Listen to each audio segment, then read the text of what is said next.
Hello guys, বসে না থেকে চলেন ঘুরে আসি একটু আজব পুকুর সুগানডিগি। ইটস আরবি Limon, welcome to my new video.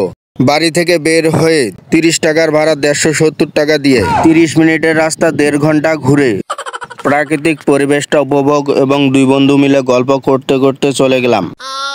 যেতে যেতে হঠাৎ দেখি রাস্তার দুই ধারে বসে অনেক লোক কাবাব বানাচ্ছে। ও মাই গড, এগুলো শিক কাবাব।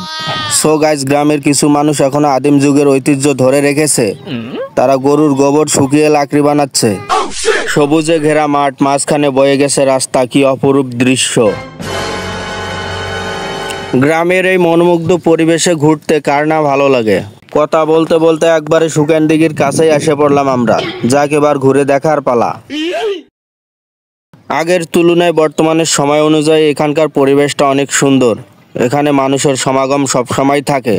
তারা এখানে বিশ্রাম নেয়, অনেকেই ঘুরতেও আসে।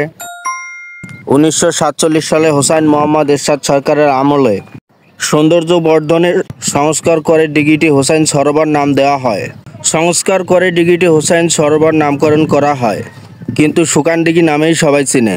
দিঘিটি লালমনিরহাট জেলার মিশন মোড় চত্বর থেকে মাত্র 11 কিলোমিটার দূরে গুকুন্ডা ইউনিয়নে, যার আয়তন 38 একর জায়গা জুড়ে। পুকুরের চারপার ঘেরা গাছ এবং মনোমুগ্ধকর বাতাস, যা একেবারেই অসাধারণ। এখানে বসে রেস্ট করার জন্যও ব্যবস্থা রয়েছে এবং বাচ্চাদের বিনোদনের জন্য দোলনা সহ আরও 2-1টা আইটেম দেখা যায়।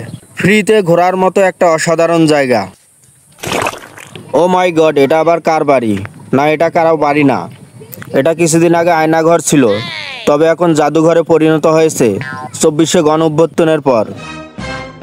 এখানে ঘুরতে কোনো প্রবেশ মূল্য নেই, শুধু গাড়ি ভাড়া আর সময়টুকু হলেই যথেষ্ট।